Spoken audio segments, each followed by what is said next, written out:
For a really long time, YouTube, we have been desperately wanting an international competition where countries and players representing their countries come together and compete in Rocket League. And while we've seen it online, we have never been able to see it on a LAN environment and given it the utmost attention and respect it deserves. Unfortunately, that seems to continue to be the case, and it has proven more difficult than ever. And if you guys don't know what I'm talking about, the FIFAe World Cup has been a cluster truck, to say the least. And to no one's surprise, as more details have come out, even though they are late and behind the schedule, they continue to make decisions that many of us question. The community in general has expressed that they are not the happiest when it comes to the decisions that are being made. And while I am okay and I am welcoming to different things, there are some things that you don't mess with in Rocket League when it comes to competitive integrity. You guys don't know what I'm talking about. FIFAe has announced two big things. Number one, we have the teams and the groups in which they will be playing in. So we know all the teams, all the competitors, who's playing for who, so on and so forth. A couple easy ways to look at that. Number one, I'm going to pull them up here in a second. The second thing, if you guys check out my document down below in the description, the RLCS document that I have, there is a tab for the FIFAe World Cup, and it has all the rosters in there that are officially confirmed.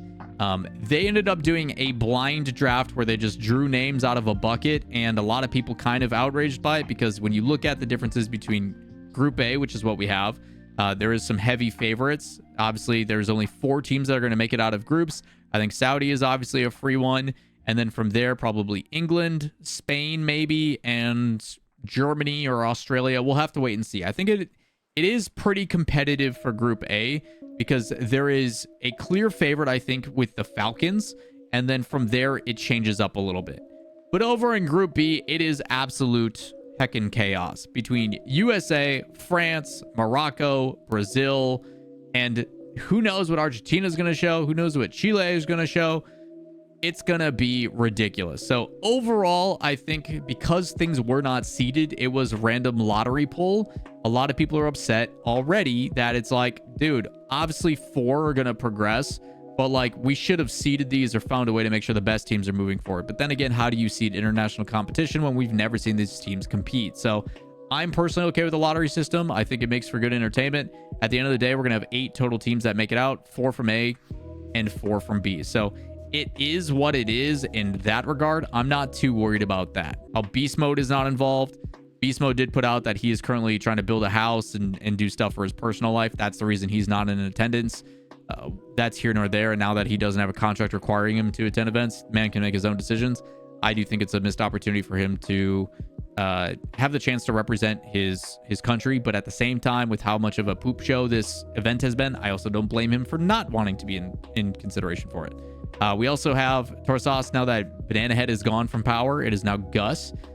Curious to see how that team plays. We have all of Falcons. One of my favorite teams is obviously the Moroccan team with Itachi and Asandrali. I think on paper that team is absolutely stacked. Whether they're going to perform or not, I don't know. Same South American or South Africa representation as always. For Chile, you've got Raised Bull Pound and Davitrox, which we knew. For Brazil, we've got all of Furia, which should be a very talented team as well. On the other side, not going with apparently Jack, going with Archie instead. I have talked to the rep for the Football Association for England, and the reason as to why was they felt synergy wise Joyo Archie works better than Joyo Jack. Jack was given the opportunity to be the sub, but he has chosen to decline. Obviously, we know the French team, German team was pretty assumed. Spanish team was also assumed. The difference, though, I think for Portugal and for Turkey, great opportunity. Rafa actually watches the stream quite a bit, so congrats to him.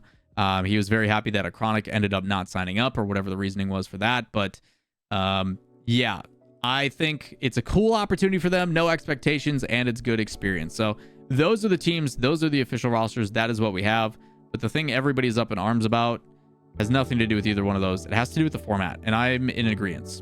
So they did announce that it is a 2-stage tournament. It's group stage.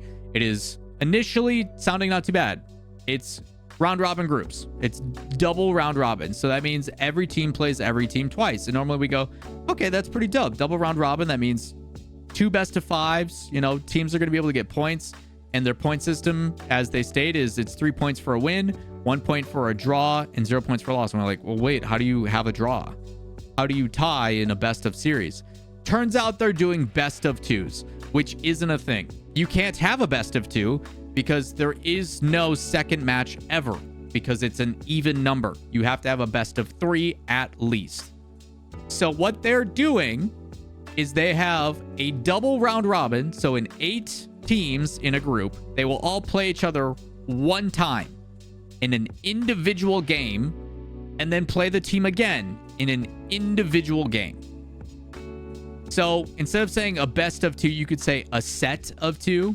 It's just the sets don't happen in direct succession, where you don't play the same team game 1, game 2. You play the team once, you play all the other teams, you play them again, which for like competitive integrity purposes, it is so stupid. It is such a dumb idea when it comes to making sure that the best team moves forward. I'm all okay with having a point system for wins, losses, draws. I'm all okay for a different way of finding out who progresses through based upon not just win, not just loss, but more of a like international football type mentality. I am all for that. Try different formats. That's great.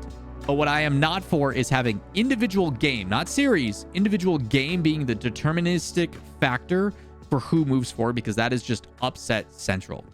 I do believe, sure, time restrictions and everything else, like put your best foot forward. You have to win when it matters most. But like, if anybody who watches Rocket League understands, like weird stuff happens and you shouldn't let it come down to literally one result. And that's why best of series 5 or 7 is the standard.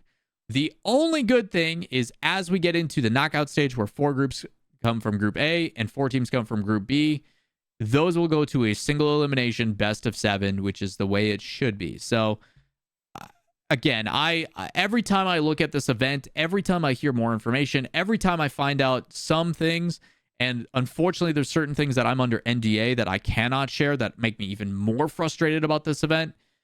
At the end of the day, if you want my general sentiment, if you want to know my thoughts and true opinions, and I say this not only selfishly and being biased, being like the Apex is going to be amazing, it's going to be a super cool event, but realistically, like, number one, it's about content, it's about the community. It's got a 10K prize pool. It is going to be unique. It's very much so like Beyond the Summit, creator focused, having a good time. There's a bunch of pros that will still be playing. And the fact that it's an open qualifier and you all have a chance to do it. Literally next week, Friday, or on the 15th, you have a chance to compete and potentially join us. So why not? If you want additional details on how that happens, I will have future videos coming out that explain in detail how you can sign up, how you play, how it's going to work with examples. The other part of it is the time you watch this is going to be perfect for viewership purposes. It is supported in every capacity by creators, pros, the developer. Like, we were trying to do everything to hit all the nails on the head, and like, it's easy to understand. It's custom maps, it's unique, it's content focused. It's so frustrating to see that even the teams here, like, we don't even have the best representation. Like, we don't have Canada, we don't have, and I will say those things are not FIFAe's fault. Those are the football associations for Canada's fault and some of the people that received invites. But like, I every time I see more about this, I just get frustrated. Like, it is so upsetting to see that, like, this is now the like 2nd or 3rd time that we are trying to do an international competition for countries, and we just can't seem to get it right. And I'm hoping next year it gets better, but realistically, like, just watch our event, please. Just tune in and watch the Apex. It's going to be dope. They continue to do things that don't make any sense, and I would love to tell you guys when you can watch it, but that information still isn't out yet. People still don't know when to expect it, and it's a few weeks away. So what I will tell you is the Apex will be going down open qualifiers on the 15th, 16th, 17th. You are welcome to sign up and play. If you have any questions, check out the Apex RL on Twitter, or down in the link below, go to the Star GG page. It's out there as well. Join the Discord. All those things are readily available, ready for you to go. FIFAe, more details hopefully soon, so you guys can find out when to watch and where to watch and how that's going to go. But until now, I will try to do my best to update you guys on it. And I'm going to tell you, all focus for me is going to be on the Apex, rightfully so, because it's the event I'm running with Lethamir. So that's going to do it for today's video. If you guys enjoyed the content, like, subscribe, notifications down below. Who are your favorites for FIFAe? I personally am very much so keen on that Moroccan team, but I'm curious to hear what you have to say. Until the next time, and appreciate you tuning in the video. We'll see you. Peace.